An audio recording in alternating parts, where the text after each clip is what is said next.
Here we are back again with Captain's Corner, Brock Matheson. This week we're in a math classroom in Bailey Hall. It's a little different scenery, a little blander, but whatever. So how's it going, Brock? Good. How about you? Not bad. Keep busy. But picked up 4 points last weekend. Both come from behind wins. You're down 3 goals at Princeton, and you late third period goal from yourself to tie the game and win at Quinnipiac. So tell us about the weekend, the trips, and everything. Yeah, it was like you said. It was good to get 4 points on the weekend. That being said, though, I think we talked about it as a team. In both games, we had to come from behind to get those wins, and on one hand, it was great that we were able to come back and showed character to come back and battle back.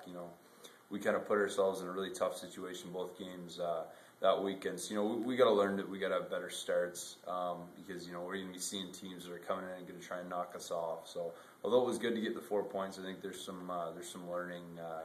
There's some learning that we can take away from last weekend.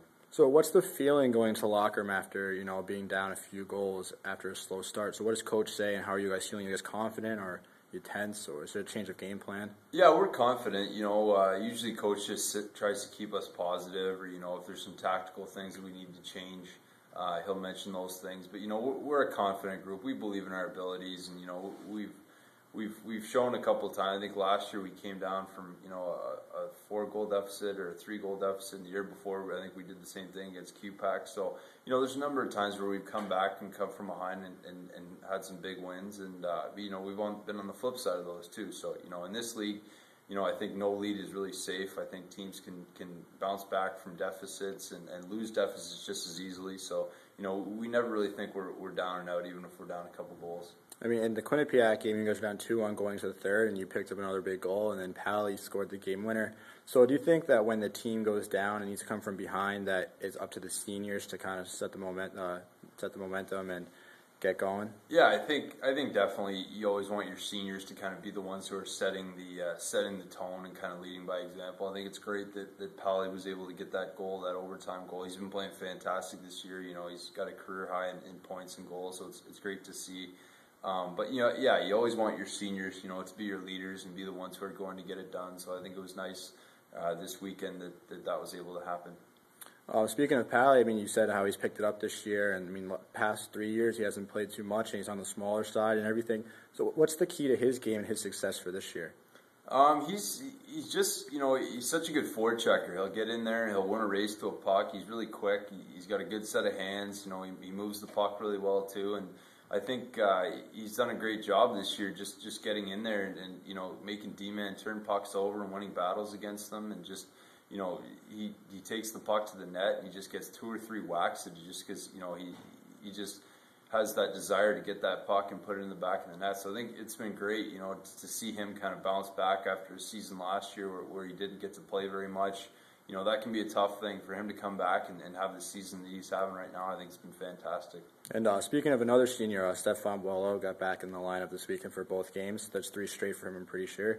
So how important is that for you guys, and what does he bring to the table for your team? Yeah, Steph's a fantastic face-off guy. He wins just about every draw. He's out there for. So that's a big element to have in our lineup, and there's no question that he makes a positive impact when he's in the lineup. I think it's great that he's back in the lineup now. It's always tough coming back after you've been out a couple games, or as many games as he has been. But I think he's done a great job kind of coming back and doing what he needs to do to establish himself in the lineup again.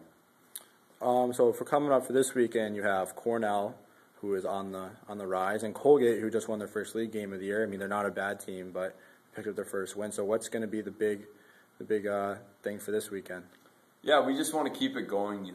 Friday night, obviously Cornell's playing great hockey, like you mentioned. I think they've won 5 in a row or whatever the record's at right now. So they're definitely coming on right now. And we're just going to try and do the same things we did to them when we played them in Lina and in Ithaca there earlier in the year, which is get to their net, try and win races for pucks, get in and out of our zone quick, and stay out of the box against them, and just basically trying to outwork them. And then you got Colgate obviously the next night, who's playing good hockey right now. I think obviously they haven't had too many wins this year, but they got their first one last week, which is a big kind of monkey to get off their back, so to speak. But they're a dangerous team. I think they can. Any team in this league can beat anyone any night, and I really do believe that. And it's going to take our A game and a full 60-minute effort to win both games this weekend. One of the major assets of Cornell is actually their fans off the ice. So they're going to travel. They're going to be loud. So how are the Union fans going to be able to neutralize them? I think they're just going to have to be a little bit louder and more active than the Cornell fans. Like he said, they make it a really tough place to play whenever you go to Cornell to play Cornell. So I think our fans have done a great job this year of making Messerink a tough place to play at, and I think a lot of that's due to you and your blog and what you've done and kind of taken things on your shoulders this season. So I think keep that up to you definitely and the fans to continue making Messerink a tough place to play. And just curious, do you hear the chants when you're on the ice? Sometimes. I mean, I definitely hear the ones that they do when you're for the starting lineups. I think they got about a different one for each guy when you get announced out to the ice. So it's pretty funny sometimes, some of the ones you hear, but in terms of the other ones, I don't really hear them when we're playing. Have you ever gotten heckled personally? Not really by Cornell fans, anything more than anyone else would. When I was in Western Michigan this year, I got a penalty, and they were getting on me pretty good, and they were right over the glass and getting on me pretty good. But besides that, it hasn't been too bad. Let's see. So you got the whiteout this weekend. Are you going to wear a white shirt under your shoulder pads? Yeah, I might throw one on just to keep it going. I think I'm going to wear a white shirt and white tie for the game. It'd be kind of obnoxious, but whatever. Yeah. Just on the side question.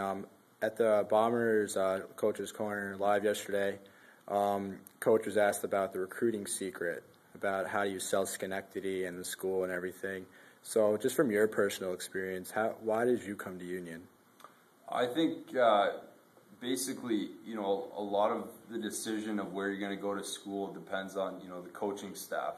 I mean, facilities obviously come into part with it, the way the program's done and what the program is and where they play. That's another big fact. But for me, it was just the coaching staff. And I firmly believe that the coaches and the coaching staff that we have here, are the hardest and most dedicated coaches in the nation. I think, the evidence of that is just what the coaching staff has been able to do, in the past 5-6 years with this program. I think a couple of years, this team finished last in the regular season, and to see where it is now, I think that's a testament to the coaching staff. So for me, the big selling point was definitely the coaching staffs and just seeing their level of dedication and the work ethic that they put in. And I definitely knew that, after meeting them and having chats with them, that this is definitely an atmosphere that kind of breeds success.